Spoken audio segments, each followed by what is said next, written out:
वज़ीर आज़म शहबाज शरीफ चयो आहे त पाकिस्तान नेशनल शिपिंग कॉर्पोरेशन पंहिंजी लाॻत में घटिताई करे ख़ानगी शोबे जी तरक़ी कारोबार में आसानी ऐं सीड़पकारनि खे सहूलियतूं फ़राहम करणु संदनि पहिरीं तरजीह आहे।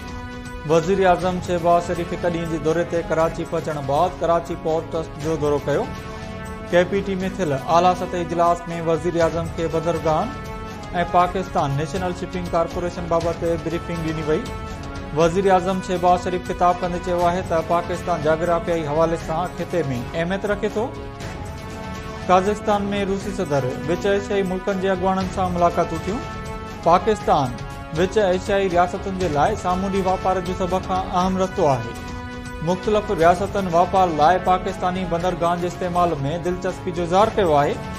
बंदरगाहनि में जदीद निज़ाम रसाई में बहितरी सां पाकिस्तान अरबे डॉलर जे नाणे जी मटासटा करे सघे थो।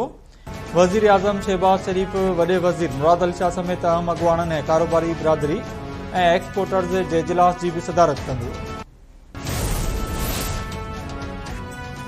सिंध हुकूमत सिहत जे शोबे में बहितरी लाइ क़दम खणी रही आहे। कराची में बि सिहत जी बहितरी लाइ क़दम खणी रहिया आहियूं। वॾे वज़ीर मुराद अली शाह कराची में तक़रीब खे ख़िताब कंदे चयो आहे त रत जी खोट सबबि केतिरियूं क़ीमती जानियूं ज़ाया थींदियूं आहिनि। इंसाननि जी ज़िंदगी बचाइण लाइ रत जो अतियो ॾियणु घुर्जे।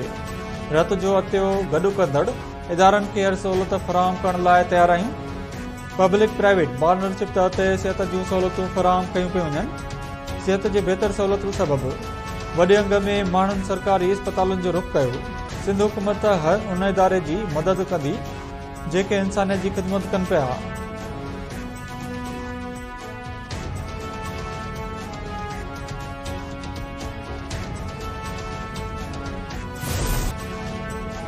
स्टील टाउन पुलिस जी मुबैना फायरिंग में मारिजी वियल औरत जे वारसन धरणो ख़त्म करे छॾियो। वारसन ऐं DIG ओभर में ॻाल्हियूं बिना नतीजे ख़त्म। DIG ओभर गुलाम अज़फर मैसर चयो आहे त औरत जे वारसन खे मामले जी अदालती जांच कराइण जी ख़ातिरी कराई आहे, पर उहे पंहिंजी ॻाल्हि खां सवाइ कुझु ॿुधण लाइ तयार न आहिनि। जांच में जेको मुलविस हूंदो उन ख़िलाफ़ कार्रवाई थींदी। वारसन जो चवणु आहे त संदनि न्याणी खे क़त्ल कयो वियो आहे। केस दाख़िल न करे अहलकारनि खे बचाए पियो वञे। सिंध पुलिस जे ॾाढो मुर्ची कई, जंहिं करे हू फ़ैसिलो अलाह ते छॾनि था। पुलिस ते एतबार न आहे रहियो। अवाम जी तकलीफ़ खे ॾिसंदे एहतिजाज ख़त्म करे रहिया आहिनि।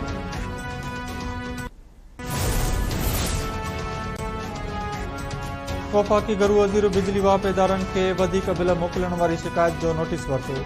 वापेदारनि खे वधीक बिल मोकिलींदड़ ऑफिसरनि ऐं अमले ख़िलाफ़ कानूनी कार्रवाई जो हुकुम।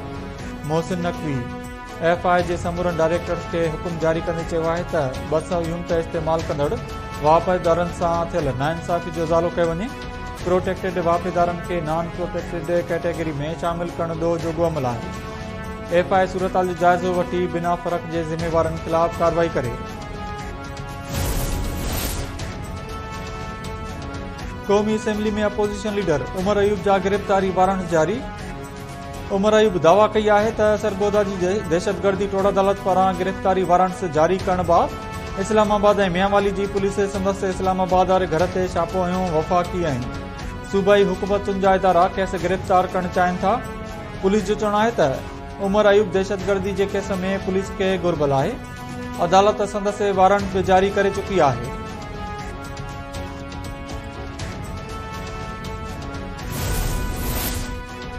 हैदराबाद में सिंध तरक्की पसंद पार्टी पारां अचो त सिंध सवारी जो उन्वान हेठि कॉन्फ्रेंस में डॉक्टर कादर मक्सी, अदीब दानिशवर, सिविल सोसाइटी जा नुमाइंदा ऐं सहाफ़ियुनि जी शिरकत। सिंध अंदरि बदमनी, बेरोज़गारी, मंशात, करप्शन, सिहत ऐं तालीम ऐं ॿियनि मसइलनि ते गौर। डॉक्टर कादर मक्सी जो चवणु आहे त मंशात सिंध जे नौजवान नस्ल खे तबाह करे छॾियो आहे। तालीम सिहत जो निज़ाम तबाह आहे। जिते के सहूलियतूं न आहिनि, बुख, बदहाली ऐं बेरोज़गारी सबबि सिंध जो नौजवान ख़ुदकुशी करे पियो। STP 2 वरियनि खां अचो त सिंध सवारी मुहिम हलाए पई। मुहिम जो मक़सदु सिंध मां बदमनी, मंशात, बेरोज़गारी जो ख़ात्मो आणणु आहे। मसइलनि जे हल लाइ समूरनि धुरियुनि खे गॾिजी जदोजहद करणु घुर्जे।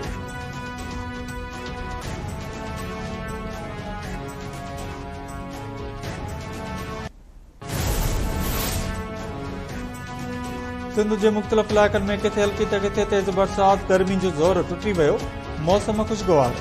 कराची, टंडे लहर, टंडे जाम, उडेरो लाल, थाणो बुलाखान, थाणो अहमद खान ऐं कोहिस्तान जे मुख़्तलिफ़ इलाइक़नि में बरसात।